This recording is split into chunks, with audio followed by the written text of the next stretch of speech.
Let P and Q be two distinct points on the ellipse such that y1 and y2 are positive. तो इन दोनों ही point के y coordinate positive है, मतलब ये first quadrant में रहे होंगे या फिर सेकंड में भी हो सकते हैं। Let C be the circle x square plus y square to 9। तो यहाँ पे हम लोग जो कंसेप्ट यूज करने वाले हैं वो ऑक्सिलरी सर्कल का, इसेंट्रिक एंगल का एंड पैरामेट्रिक पॉइंट का करने वाले हैं। तो किसी भी given ellipse x square by a square plus y square by b square equal to 1।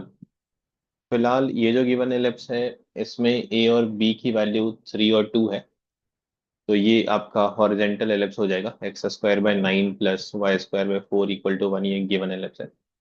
तो किसी भी एलिप्स में जो हॉरिजेंटल नेचर का होता है इसका ऑक्सिलरी सर्कल जो हो जाता है वो आपका x square plus y square equal to a square हो जाता है। Auxiliary circle is a circle concentric to given ellipse and having diameter same as the major axis. ये इसका डायमीटर है, दोनों कंसेंट्रिक है। या फिर ऑक्सिलरी सर्कल का एक और डेफिनेशन होता है, it is locus of all the foot of perpendicular drops from focus on any tangent. फिलहाल वो कंसेप्ट हम लोग यूज नहीं कर रहे, ये बेसिक वाला यूज कर रहे हैं ऑक्सिलरी सर्कल के लिए। तो ये जो दूसरा सर्कल गिवन है ये इसका ऑक्सिलरी सर्कल है क्योंकि ए स्क्वायर की वैल्यू दोनों जगह पे सेम। अब अगर आप एलिप्स पे कोई भी पॉइंट कहीं पे भी लेते हैं और उसका कोऑर्डिनेट अगर आप लिखना चाहते हैं इन टर्म्स ऑफ पैरामीटर, तो आप उस पॉइंट से परपेंडिकुलर ड्रॉप करिए ऑन द एक्स एक्सिस और उसको एक्सटेंड करिए to meet it on the auxiliary circle. तो जब आप उस पॉइंट को ज्वाइन करते हैं ओरिजिन से, तो ये जो एंगल थीटा बनता है वही उसका एसेंट्रिक एंगल कहलाता है।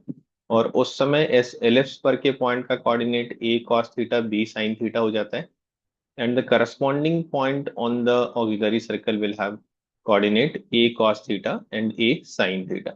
This is the concept of auxiliary circle, parametric point and eccentric angle. तो इस क्वेश्चन में अगर हम लोग देखें तो क्या गिवन है कि सी सर्कल है जो कि ऑक्सिलरी सर्कल है, ये एलिप्स है, पी और दो पॉइंट आपके हैं एलिप्स पे जिसके एक्स कोऑर्डिनेट x1 और x2 हैं एंड y कोऑर्डिनेट y1 और y2 है, इन दोनों पॉइंट के जो एलिप्स पे लाई कर रहे हैं। फिर आपको ये बोला जा रहा है कि x equal to x1 intersect the C, C यहाँ पे सर्कल है, एट आर, और दूसरा x equal to x2 intersect C at S, such that angle R O M is pi by six which is 30 degree. जहाँ पे m एक point था 3,0, तो m यही वाला पॉइंट है 3,0, वन ऑफ द वर्टेक्स। और एक एंगल आपकी 30 डिग्री है। अगर हम लोग इसको देखें, एक पॉइंट R है और एक पॉइंट आपका S है, तो इसमें से कौन सा एंगल छोटा है?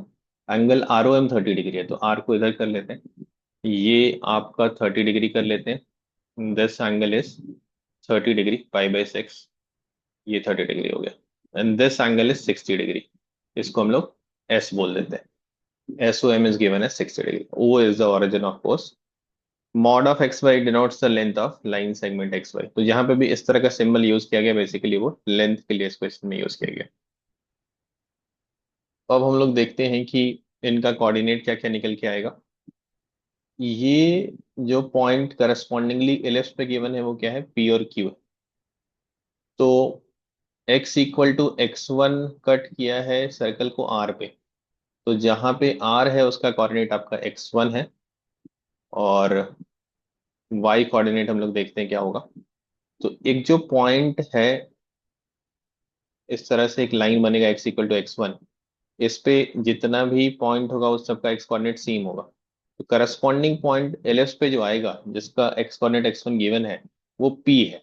तो p का कोऑर्डिनेट हो गया आपका x1 y1।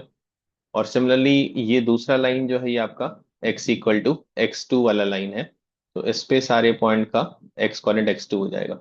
ये वाला पॉइंट आपका अब q हो जाएगा, तो q हो गया, और ये s है, तो s का कोऑर्डिनेट आपका x2 कॉमा समथिंग आएगा। देखते हैं वो क्या होगा।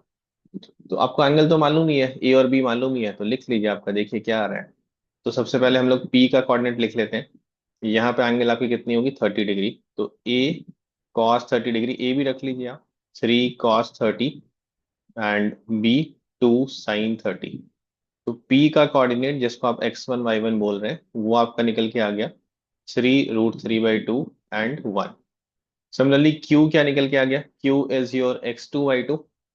ये कितना 60 डिग्री बना रहा है, तो ए कॉस 60, बी साइन 60। इसको सिंप्लीफाई करेंगे तो x2 y2 अभी क्या आ गया आपका 3/2 एंड √3। सिमिलरली आपको r का कोऑर्डिनेट मिल जाएगा। r किस पे है, सर्कल पे है। इस वाले के लिए 30 degree, a cos theta b sin theta. x coordinate तो सेम एज p हो जाएगा 3√3/2 एंड y कोऑर्डिनेट आपका a sin थीटा हो जाएगा which will be 3 into sin 30 degree, 3/2 हो गया। एंड s का क्या हो जाएगा, s का x coordinate is same as the q का x coordinate 3/2 and y coordinate will be 3 sin 30, तो 3√3/2 हो गया। अब हम लोग ऑप्शंस पे देख लेते हैं क्या क्या पूछा गया है। Equation of line segment joining P and Q. तो पी क्यू का इक्वेशन पूछा जा रहा है, आप 2 पॉइंट फॉर्म यूज कर लीजिए। पी और क्यू दोनों का कोऑर्डिनेट आपको मालूम है, तो let's write the equation y-y1। मान लीजिए आप पी के कोऑर्डिनेट को ही यूज कर रहे हैं, तो y-y1 equal to slope times, slope के लिए आप क्या यूज कर लीजिए, difference of y coordinate by difference of x coordinate.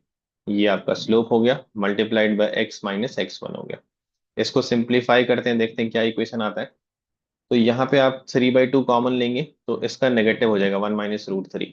तो ये हो गया 3, y-1 is equal to this will be -2/3 on simplifying and x-3√3/2। Cross multiply कर लीजिए, 3y-3 is equal to -2x plus 3√3। तो यहाँ से आपके पास इक्वेशन आ रहा है 2x plus 3y is equal to 3 as a common, √3 + 1। तो फर्स्ट और सेकंड में कौन सा सही हो गया, यहाँ पे 3y है, यहाँ पे y है, तो फर्स्ट आपका सही हो गया, बी आपका रॉन्ग हो गया। दोनों में सेम इक्वेशन निकालना था line segment P Q. Then we need NQ/NS, और वो 2/3 है क्या ये देखना है आपको। तो what is N2, N2 is x2, 0। मतलब ये जो लाइन है x = x2, ये जहाँ पे x एक्सेस को इंटरसेक्ट कर रहा होगा, ये N2 बोला गया। And we need what, N2Q और N2S में रिलेशन। तो अभी जस्ट आपने देखा था कि ये जो पॉइंट Q और S हैं, उनका x कोऑर्डिनेट क्या है, सेम है, a cos theta and a cos theta. लेकिन y कोऑर्डिनेट क्या हो जाता है उनका, ये वाला b sin थीटा हो जाता है और ये a sin थीटा हो जाता है। और आपको वही तो रेशियो चाहिए ना, N2Q/N2S, उनके y कोऑर्डिनेट का रेशियो। तो क्या हो जाएगा वो b sin थीटा/a sin theta. Ellipse वाले का y कोऑर्डिनेट छोटा होगा और सर्कल वाले का y कोऑर्डिनेट थोड़ा सा बड़ा होगा, b/a ये रेशियो 2/3 आ जाएगी। तो आई थिंक यही दिया गया है, N2Q/N2S इज इक्वल टू 2/3। हाँ, तो ये सी ऑप्शन आपका सही हो गया।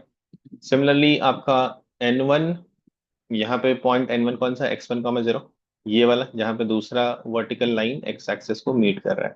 तो इस केस में भी वही हो जाएगा, exactly same, N1P/N1R is equal to 2/3, but इन्होंने 4/9 दिया है, तो ये गलत हो जाएगा। तो A and C is the answer for this question.